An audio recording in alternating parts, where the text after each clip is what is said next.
ഇത് 1 ഇയർ ബേബിക്ക് ചെയ്തൊരു വർക്കായിരുന്നു. അപ്പോൾ ഇതിൻ്റെ കട്ടിങ്ങും പിന്നെ ഷോൾഡറിൽ ചെയ്തെടുത്ത വർക്കും പിന്നെ ഇതിൻ്റെ കൂടെ ചെയ്ത എയർ ബാൻഡിൻ്റെ വർക്കുമാണ് ഞാൻ ഇതിൽ കാണിക്കുന്നത്. ഇതിൽ കസ്റ്റമർ ചൂസ് ചെയ്ത് രണ്ടും ഓപ്പോസിറ്റ് കളറായിരുന്നു, അതുകൊണ്ട് കാണാൻ നല്ല ഭംഗിയുണ്ടായിരുന്നു. ഇതിൻ്റെ ബോട്ടം പാർട്ടിൽ അംബ്രല കട്ടിംഗ് ആണ് ചെയ്തെടുത്തിട്ടുള്ളത്. അതിന് വേണ്ടിയിട്ട് ക്ലോത്ത് 4 മടക്കി എടുത്തിട്ടുണ്ട്. പിന്നെ അറ്റത്ത് നിന്ന് കുട്ടിൻ്റെ ലെങ്ത്ത് അടയാളപ്പെടുത്തുകയാണ് ചെയ്തിട്ടുള്ളത്. പിന്നെ ബാക്കി എല്ലാ ഭാഗത്തും ആ ലെങ്ത്ത് അടയാളപ്പെടുത്തിയതിന് ശേഷം കട്ട് ചെയ്തെടുക്കുകയാണ് ചെയ്തത്.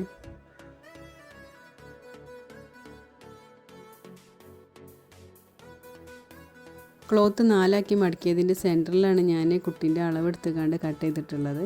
പിന്നെ അതിൻ്റെ 4 ഭാഗത്തും ചെറിയൊരു കട്ട് ചെയ്തെടുക്കണം, കാരണം പ്ലീറ്റ് ഒരുപോലെ കിട്ടാൻ വേണ്ടിയിട്ടാണ് ഇതിങ്ങനെ ചെയ്യണത്. ഇത് സെൻറ്റർ അടയാളപ്പെടുത്തി കട്ട് ചെയ്തുകൊണ്ട് തന്നെ ഇത് ഒറ്റ പീസിലാണ് എനിക്ക് ക്ലോത്ത് കിട്ടിയിട്ടുള്ളത്. ഇങ്ങനെ വട്ടത്തിൽ ക്ലോത്ത് കിട്ടിയതുകൊണ്ട് ഇനി ബോഡി പാർട്ടിക്ക് ഇത് നേരിട്ട് പ്ലീറ്റ് ഇട്ട് കൊടുക്കുകയാണ് ചെയ്യൽ. പിന്നെ ബോഡി പാർട്ടിൻ്റെ ഫുൾ ലെങ്ത്ത് നമുക്ക് 7 ഇഞ്ചാണ് വരുന്നത്. ഈ 7 ഇഞ്ചിൽ നമ്മൾ ബോഡി പാർട്ട് കട്ട് ചെയ്തെടുത്തതിന് ശേഷം ഷോൾഡർ ഒരു 3.5 അടയാളപ്പെടുത്താം.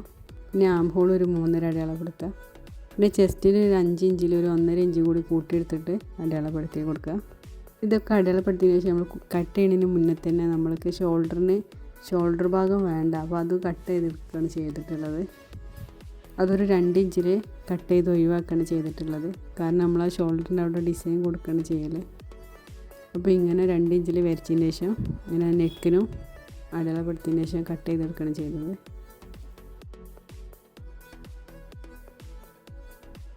പിന്നെ കട്ട് ചെയ്ത് കഴിഞ്ഞതിന് ശേഷം സിബിനുള്ള 1.5 ഇഞ്ച് വിട്ടിട്ട് ബാക്ക് പാർട്ടും കട്ട് ചെയ്തെടുത്തിട്ടുണ്ട്. കട്ട് ചെയ്ത് കഴിഞ്ഞിട്ട് ഞാൻ ബോഡി പാർട്ടിൽ സെൻറ്റർ അടയാളപ്പെടുത്തി കൊടുത്തിട്ടുണ്ട്, പ്ലീറ്റ് ഒരുപോലെ വരാൻ വേണ്ടിയിട്ടാണ്. പിന്നെ ലൈനിങ് ആണ് ഞാൻ കട്ട് ചെയ്തെടുത്തിട്ടുള്ളത്. ലൈനിങ് ടിഷ്യൂ മെറ്റീരിയലിനായതുകൊണ്ട് ക്രേപ്പ് ലൈനിങ് ആണ് യൂസ് ചെയ്തത്, അല്ലെങ്കിൽ ഞാൻ ഫ്രോക്കിന് സാറ്റിൻ ലൈനിങ് ആണ് യൂസ് ചെയ്യുന്നത്. ഇനി ഞാൻ ബോഡി പാർട്ടിന് ക്രേപ്പ് ലൈനിങ്ങും കോട്ടൺ ലൈനിങ്ങും ഒക്കെ കട്ട് ചെയ്തെടുത്തിട്ടുണ്ട്. പിന്നെ ഈ റോസ് ക്ലോത്തിൽ നിന്നാണ് നമ്മൾ ഉടുപ്പിൻ്റെ ബാക്കിലേക്കുള്ള ബോക്ക് വേണ്ടിയിട്ട് കട്ട് ചെയ്തെടുത്തുള്ളത്. പിന്നെ ഷോൾഡറിൽ കണ്ട വർക്ക് ഈ ഒരു ലേസ് വന്ന് ഷോൾഡറിങ് അയൺ വെച്ചിട്ട് കട്ട് ചെയ്തെടുക്കുകയാണ് ചെയ്തിട്ടുള്ളത്. ആ ഷോൾഡറുമുള്ള ത്രെഡ് എത്ര ഇറക്കം വേണോ അതിനനുസരിച്ചാണ് നമ്മൾ ഈ ഫ്ലവർ കട്ട് ചെയ്തെടുത്തിട്ടുള്ളത്. പിന്നെ ഈ ത്രെഡ് റെഡി ആയതിന് ശേഷം പിന്നെ ബോഡി പാർട്ടിക്ക് ഞാനത് അറ്റാച്ച് ചെയ്ത് കണ്ട് സ്റ്റിച്ച് ചെയ്ത് കൊടുത്തിട്ടുണ്ട്. പിന്നെ ആ ത്രെഡുമ്മിൽ നമ്മൾ ഫ്ലവർ വെച്ച് ഡിസൈൻ ചെയ്തിട്ടുണ്ട്. ഡിസൈൻ ചെയ്യുമ്പോൾ നടുക്കിലൊരു മുത്ത് കൂടി ആഡ് ചെയ്ത് കൊടുത്തിട്ടുണ്ട്. ഇങ്ങനെ ചെയ്യുമ്പോൾ ഫ്ലവർ നല്ലപോലെ അമർന്ന് നിൽക്കാൻ വേണ്ടിയിട്ട് ആ ത്രെഡുമ്മിൽ ഫ്ലവറിൻ്റെ 2 സൈഡും കൂട്ടിയിട്ട് തുന്നിയിട്ടുണ്ട്. പിന്നെ ഈ വർക്ക് കഴിഞ്ഞതിന് ശേഷം സൈഡ് ഫുള്ളായിട്ട് സ്റ്റിച്ച് ചെയ്ത് കൊടുത്ത് പിന്നെ നമ്മൾ ബോട്ടം പാർട്ട് ഫുള്ള് ഫ്രോക്കിന് ചെയ്ത് കൊടുത്തിട്ടുണ്ട്. പിന്നെ ഞാനിതിൽ ഫ്രോക്ക് ചെയ്യണത് കാണിക്കണില്ല. പിന്നെ ഇതിൻ്റെ വർക്ക് കഴിഞ്ഞിട്ട് ഞാൻ എയർ ബാൻഡിൻ്റെ വർക്കാണ് കാണിക്കുന്നത്. എയർ ബാൻഡിന് വേണ്ടിയിട്ട് 11 ഇഞ്ചിലാണ് ക്ലോത്ത് എടുത്തിട്ടുള്ളത്. പിന്നെ 5 ഇഞ്ചിൽ അലാസ്റ്റിക് കൊടുത്തിട്ടുണ്ട്. പിന്നെ അലാസ്റ്റിക്കിന് വേണ്ടിയിട്ട് അലാസ്റ്റിക്കിൻ്റെ ഇരട്ടി വലുപ്പത്തിൽ ക്ലോത്ത് കൊടുത്തിട്ടുണ്ട്. പിന്നെ ആ 11 ഇഞ്ചിലുള്ള ക്ലോത്ത് ആദ്യം നമ്മൾ സ്റ്റിച്ച് ചെയ്തിട്ട് മറിച്ചെടുക്കുകയാണ് ചെയ്തിട്ടുള്ളത്. പിന്നെ അലാസ്റ്റിക് കൂടി കൂട്ടി വെച്ചിട്ട് നമ്മൾ അലാസ്റ്റിക്കിന് വെച്ച ക്ലോത്ത് അതിനെ കവർ ചെയ്തിട്ട് സ്റ്റിച്ച് ചെയ്ത് കൊടുക്കുകയാണ് ചെയ്തിട്ടുള്ളത്. പിന്നെ 2 സൈഡിലും അതുപോലെ കവർ ചെയ്തിട്ട് സ്റ്റിച്ച് ചെയ്ത് കൊടുക്കുക. പിന്നെ അത് മറിച്ചെടുത്തിട്ട് പിന്നെ നമ്മൾ സ്റ്റിച്ച് ചെയ്യാത്ത ഭാഗം ഉള്ളിലേക്കാക്കിയിട്ട് സ്റ്റിച്ച് ചെയ്ത് കൊടുക്കുകയാണ് ചെയ്തിട്ടുള്ളത്. പിന്നെ എയർ ബാൻഡിൻ്റെ ഏകദേശം പണിയൊക്കെ കഴിഞ്ഞതിന് ശേഷം അതിന്മേൽ വെക്കാനുള്ള ഫ്ലവറിന് വേണ്ടിയിട്ട് ഞാൻ ഫ്ലവറിൻ്റെ രൂപത്തിലുള്ള സ്റ്റെൻസിൽ എടുത്തിട്ട് റോസ് ക്ലോത്തിൽ വെച്ചിട്ട് ഞാൻ സോൾഡറിങ് അയൺ കൊണ്ട് കട്ട് ചെയ്തെടുക്കുകയാണ് ചെയ്തിട്ടുള്ളത്. പിന്നെ ആ ചെയ്ത ഫ്ലവറൊക്കെ പേളിൻ്റെ പഞ്ചിങ് മെഷീൻ കൊണ്ട് ഞാൻ പേള് പഞ്ച് ചെയ്ത് കൊടുത്തിട്ടുണ്ട്.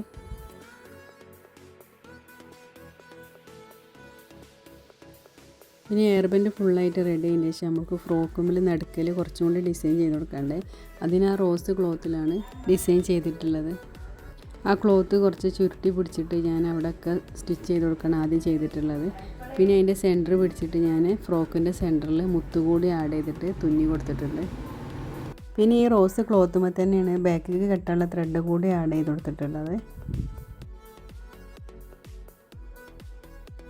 പിന്നെ സെൻറ്ററിൽ മുത്ത് തുന്നി കഴിഞ്ഞതിന് ശേഷം ബാക്കിയുള്ള 4 ഭാഗത്തും നമ്മൾ മുത്ത് തുന്നി കഴിഞ്ഞിട്ടുണ്ട്. പിന്നെ ഫ്രോക്കിൻ്റെ ഏകദേശം വർക്കുകളൊക്കെ കഴിഞ്ഞിട്ടുണ്ട്. ഇനി നമുക്ക് അതിൻ്റെ ബാക്കിൽ ബോ വെച്ച് കൊടുക്കാനുള്ളത്. ബോ സെപ്പറേറ്റ് പിൻ ചെയ്യുന്ന രൂപത്തിലാണ് ചെയ്തെടുത്തിട്ടുള്ളത്. ബോൻ്റെ നടുക്കിലും ആ മുത്ത് ഞാൻ ഒരു 4 തുന്നി കൊടുത്തിട്ടുണ്ട്. പിന്നെ ബോ ചെയ്ത് കഴിഞ്ഞതിന് ശേഷം ഫ്രോക്കിൻ്റെ ലാസ്റ്റ് വർക്കുള്ളത് അതിൻ്റെ ബോട്ടം പാർട്ട് ഒന്ന് ഫോൾഡ് ചെയ്ത് കണ്ട് സ്റ്റിച്ച് ചെയ്ത് കൊടുക്കുകയാണ് ചെയ്യാനുള്ളത്. അതിന് ആദ്യം ഫാഷൻ മേക്കറിൻ്റെ ഫൂട്ട് ഞാൻ മാറ്റി കൊടുത്തിട്ടുണ്ട്. പിന്നെ ഈ സിഗ്സാക്ക് സ്റ്റിച്ചിലാണ് ചെയ്തത്. അതിൻ്റെ കൂടെ ഗഡ്സ് കൂടി ആഡ് ചെയ്ത് കണ്ടാണ് ഞാൻ ചെയ്തിട്ടുള്ളത്. ഇങ്ങനെ സ്റ്റിച്ച് ചെയ്യുമ്പോൾ ക്ലോത്തിൻ്റെ എൻ്റെ ഭാഗം ഗഡ്സിൻ്റെ മേൾക്ക് ചെറുതായിട്ടൊന്ന് ഫോൾഡ് ചെയ്ത് പിടിക്കുന്നതാണ് നല്ലത്. പിന്നെ ഫോൾഡ് ചെയ്ത് പിടിച്ചില്ലെങ്കിൽ അതിൻ്റെ എൻ്റെ ഭാഗം നല്ലപോലെ ഉരുണ്ട രൂപത്തിലായിട്ട് കിട്ടില്ല. അപ്പോൾ അങ്ങനെ ചെയ്യുന്നതാണ് ഏറ്റവും നല്ലത്.